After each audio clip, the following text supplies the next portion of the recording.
Welcome and thank you for joining us. You are watching Millennium News Hour and I am Tanzeba Naurin. Today we have brought top and trending news from across the nation and the world. Let's begin with the headlines.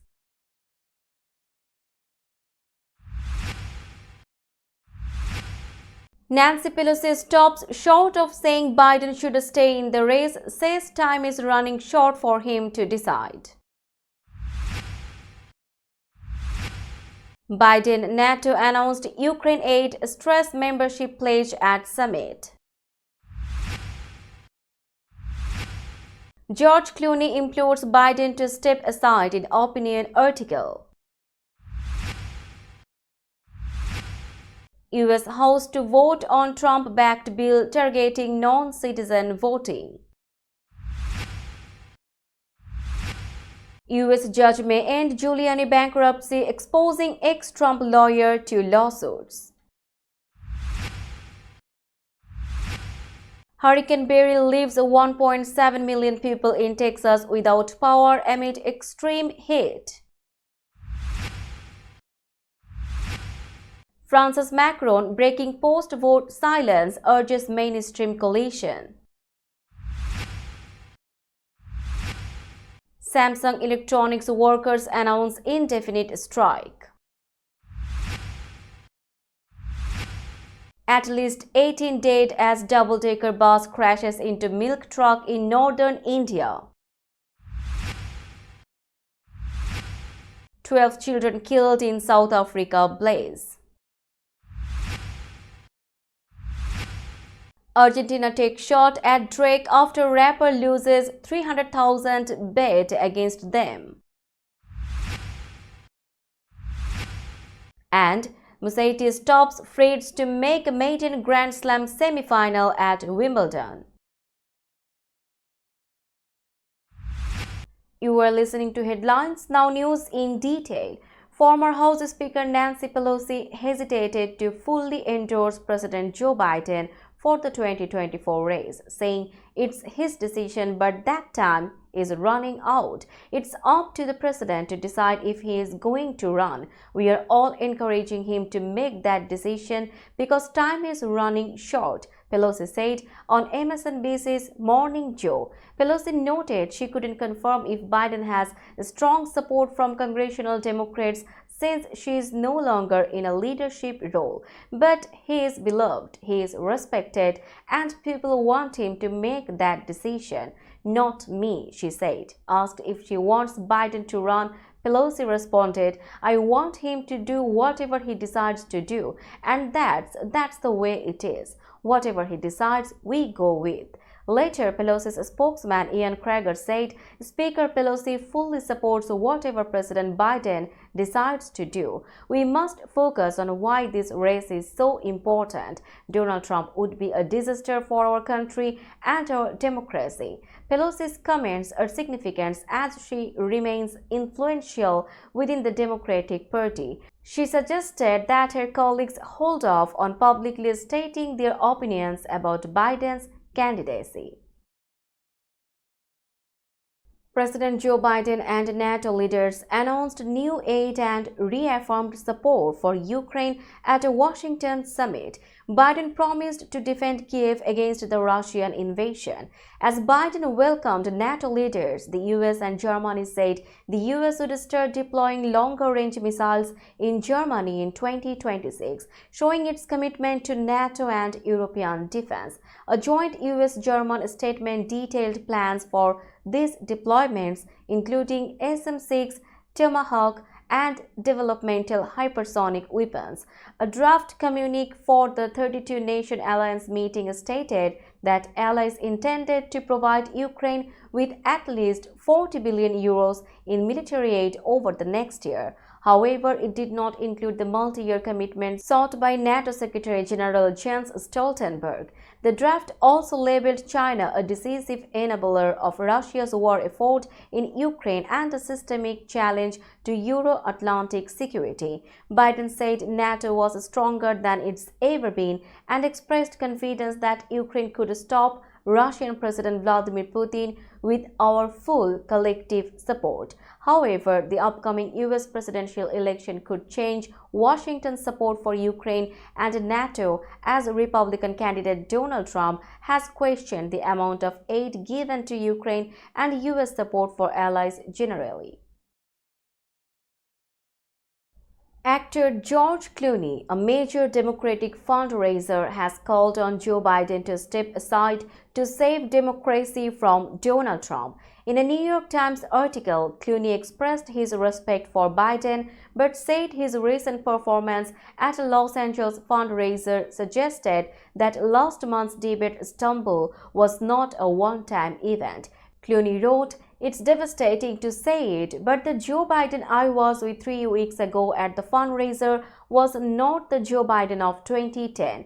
He wasn't even the Joe Biden of 2020. Clooney noted that Biden seemed tired and not his usual self.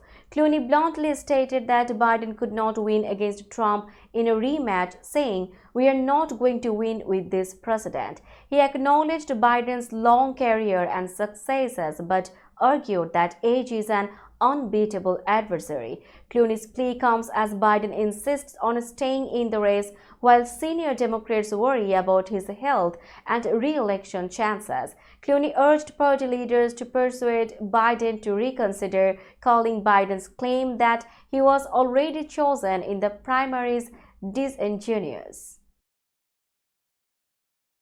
The Republican-controlled U.S. House of Representatives plans to vote on a bill banning non-citizens from voting in federal elections, despite it already being illegal. This move is driven by Donald Trump's false claims about election fraud.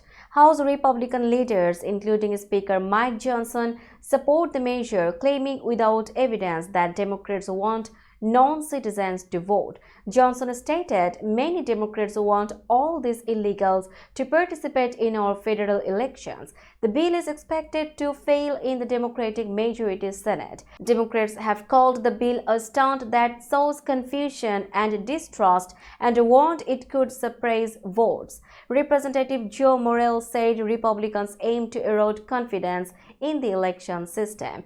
Democratic Representative Teresa Leger Fernandez argued the bill could make voting harder for U.S. citizens, including armed services members, Native Americans, minorities, and rural residents. Johnson, supported by Trump, announced the bill during a press conference in April.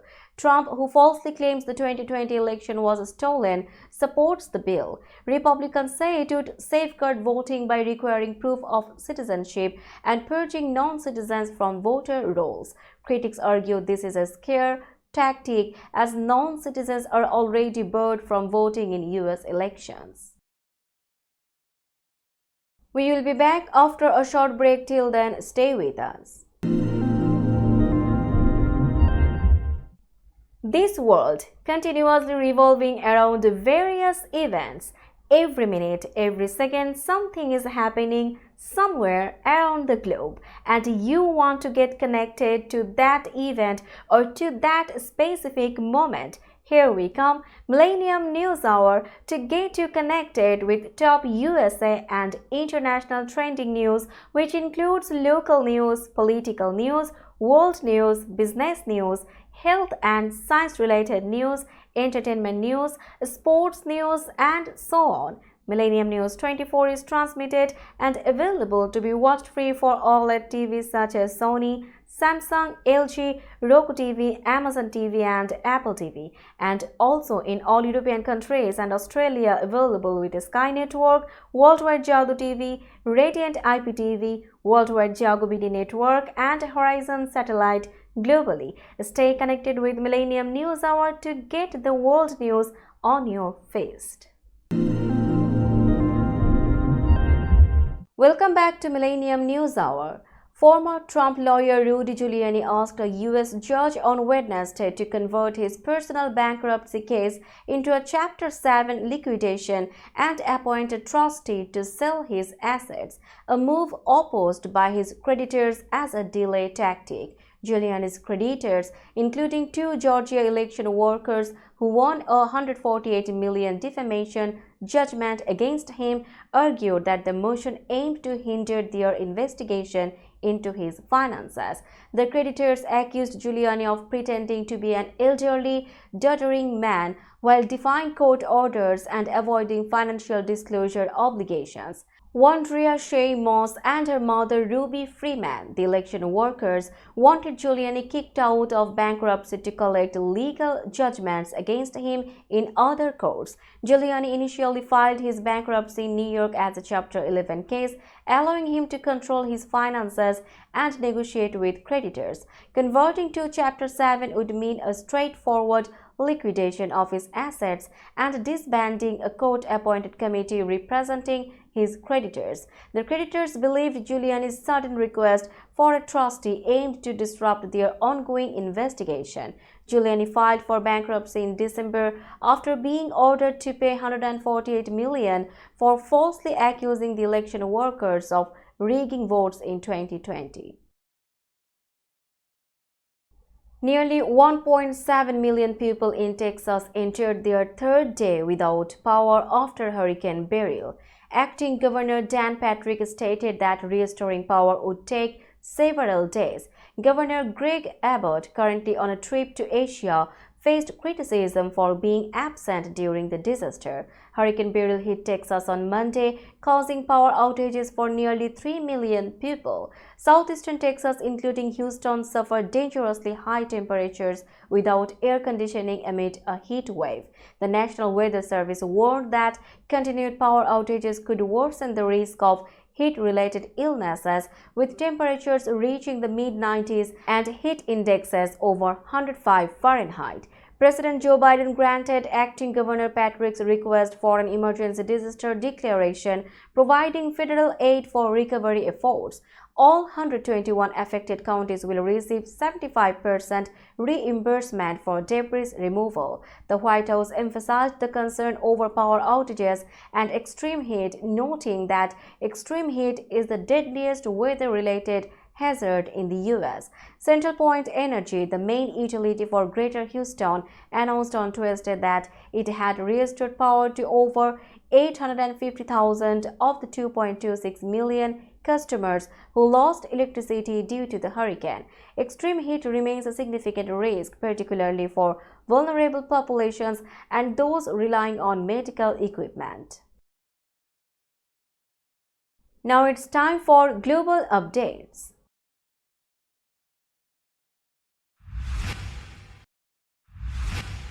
French President Emmanuel Macron called on mainstream parties to unite and form a solid majority in the National Assembly. This was his first public comment since Sunday's snap election, which resulted in a deadlock. The election, which Macron called unexpectedly after losing to the far-right National Rally in European elections, left France with three divergent political blocs and no clear path to forming a government. In a letter to regional newspapers, Macron urged parties with Republican values to create a governing coalition. He also mentioned his hope to choose a prime minister from this coalition. Let us place our hope in the ability of our political leaders to demonstrate sense, harmony, and calm in your interest and that of the country, Macron wrote. The New Popular Front, an alliance of the hard-left France Unbound Party and the Socialist, Green and Communist parties, won the most seats but not a majority. Macron's centrist camp came second and RN third. Candidates from the left and center withdrew from the runoff to avoid splitting the anti-RN vote, preventing the far right from winning a majority and forming a government. We will be back after a short break. Till then, stay with us. This world continuously revolving around various events. Every minute, every second, something is happening somewhere around the globe, and you want to get connected to that event or to that specific moment. Here we come, Millennium News Hour, to get you connected with top USA and international trending news, which includes local news, political news, world news, business news, health and science-related news, entertainment news, sports news, and so on. Millennium News 24 is transmitted and available to be watched free for OLED TVs such as Sony, Samsung, LG, Roku TV, Amazon TV and Apple TV, and also in all European countries and Australia available with Sky Network, Worldwide Jago TV, Radiant IPTV, Worldwide Jago BD Network and Horizon Satellite globally. Stay connected with Millennium News Hour to get the world news on your feast. Welcome back to Millennium News Hour. You are watching latest global updates. Unionized workers at Samsung Electronics began an indefinite strike on Wednesday to demand higher pay and better benefits. Thousands of members of the National Samsung Electronics Union started with a 3-day strike on Monday. Now they have decided to strike indefinitely, accusing Samsung of refusing to negotiate. Samsung Electronics claims production has not been disrupted and says it will continue to negotiate in good faith. The union, however, stated on its website that it has caused some disruptions in production to push management to negotiate. "We are confident of our victory," the union said. It didn't specify how many members would join the extended strike. Earlier, 6,540 members said they would join the 3-day strike. This is a small part of Samsung's global workforce of about 267,860, with around 120,000 in South Korea. Earlier this year, union members and management held talks about higher wages and better working conditions but couldn't reach an agreement. In June, some union members took a one-day walkout, the first labor strike at Samsung Electronics. About 30,000 workers are part of the National Samsung Electronics Union, the largest union at the company, with others in smaller unions. In 2020, Samsung chief Lee Jae-yong promised to stop suppressing unions after a corruption scandal. Despite this, labor actions remain rare at Samsung compared to other South Korean companies. Meanwhile, thousands of South Korean medical interns and residents have been on strike since February, protesting a plan to increase medical school admissions. A double-decker passenger bus crashed into a milk truck in northern India on Wednesday, killing at least 18 people and injuring many others, officials said. The accident happened on an expressway in Uttar Pradesh state. Police officer Arvind Kumar said 19 injured people were taken to the hospital by local villagers. Their condition was reported to be stable. The bus was traveling from Bihar to New Delhi. Authorities are identifying the victims and have started an investigation to find out the exact cause of the accident, Kumar said.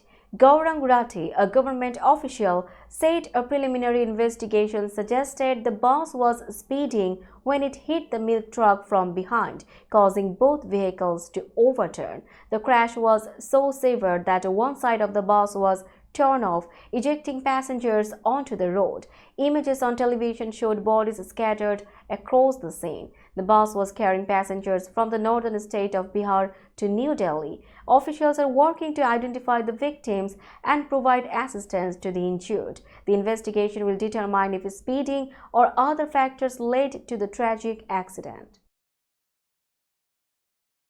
On Wednesday in South Africa, tragedy struck as 12 children lost their lives in a devastating accident near Johannesburg. A minibus carrying them to school overturned and caught fire after colliding with another vehicle. The driver of the minibus also perished and 7 other children were rushed to the hospital, as reported by authorities in Johannesburg's Gauteng province. The horrific incident occurred in Merafong, over 70 kilometers west of the city. Television footage depicted the minibus completely engulfed in flames following the early morning crash. Rescue efforts were swift, but the scene was grim, with emergency responders working amidst the wreckage to attend to the injured and assess the extent of the tragedy. The community and authorities are now grappling with the aftermath, mourning the loss of young lives, and investigating the circumstances that led to this heartbreaking accident. We will be back after a short break. Till then, stay with us.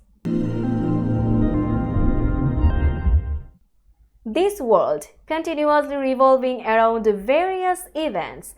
Every minute, every second, something is happening somewhere around the globe, and you want to get connected to that event or to that specific moment. Here we come, Millennium News Hour, to get you connected with top USA and international trending news, which includes local news, political news, world news, business news, health and science-related news, entertainment news, sports news, and so on. Millennium News 24 is transmitted and available to be watched free for OLED TVs such as Sony, Samsung, LG, Roku TV, Amazon TV, and Apple TV, and also in all European countries and Australia available with Sky Network, Worldwide Jago TV, Radiant IPTV, Worldwide Jago BD Network, and Horizon Satellite globally. Stay connected with Millennium News Hour to get the world news on your feast. Welcome back to Millennium News Hour. Now it's time for business news.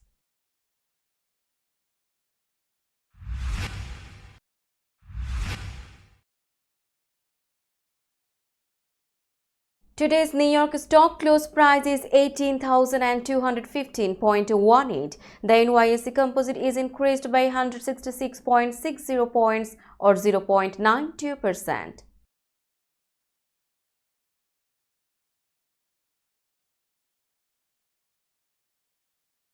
Tokyo stock close price is 41,831.99. The Nikkei 225 index is increased by 251.82 points or 0.61%.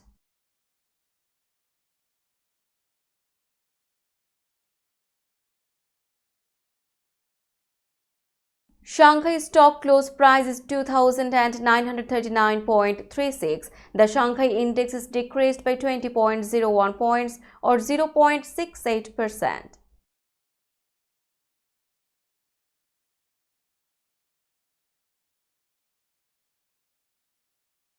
Hong Kong stock close price is 17,471.67. The Hang Seng index is decreased by 51.56 points or 0.29%.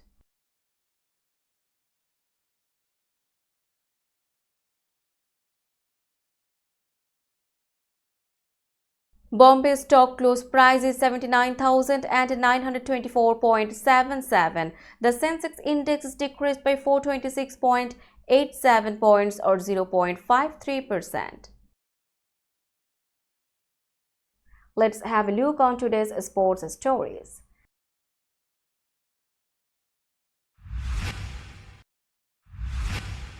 Drake faced another public setback, this time losing a 300,000 bet on Canada to beat Argentina in the Copa America semi-final. The Canadian rapper had wagered to win $2.88 million, but Argentina, led by Lionel Messi, won 2-0. Messi scored the second goal, securing Argentina's spot in the final to defend their title. After the match, Argentina's social media highlighted their victory with a post referencing Kendrick Lamar's diss track titled "Not Like Us," aimed at Drake. This continues Drake's streak of defeats against shorter geniuses following his previous feud with 5 feet 5 inch Kendrick Lamar. While Lamar hasn't commented on Argentina's tactics under coach Lionel Scaloni, he did reference Messi in a song he recorded with his cousin Kim, where they rap about critics questioning their principles, with Kim mentioning Messi's impending impact. Drake's high-profile bits and public rivalries often make headlines, adding another chapter to his ongoing interactions with fellow celebrities across different fields. Lorenzo Musetti advanced to his first Grand Slam semi-final at Wimbledon after a thrilling 5-set victory over Taylor Fritz. The 25th-seeded Italian fought back from behind multiple times, showcasing resilience and skill under pressure. Musetti acknowledged the challenge ahead as he prepares to face Novak Djokovic, a 7-time Wimbledon champion. Despite their past encounters, including a recent 5-set battle at Roland Garros, Musetti remains focused and grateful for the support from Italian fans. Reflecting on his match against Fritz, Musetti admitted a slow start but credited his comeback to a change in attitude and tactical adjustments. He capitalized on opportunities, mixing up his game with varied shots to unsettle Fritz and ultimately clinched the victory in the decisive fifth set. Now Musetti looks ahead to a formidable showdown with Djokovic, knowing well the magnitude of the task ahead but expressing excitement for the opportunity to compete at such a high level. Let's have a look on today's weather forecast.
Before finishing today's news, let's hear out the headlines again.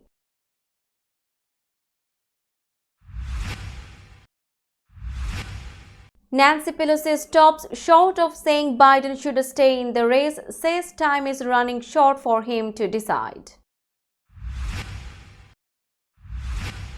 Biden NATO announced Ukraine aid stress membership pledge at summit. George Clooney implores Biden to step aside in opinion article. U.S. House to vote on Trump-backed bill targeting non-citizen voting. US judge may end Giuliani bankruptcy, exposing ex-Trump lawyer to lawsuits.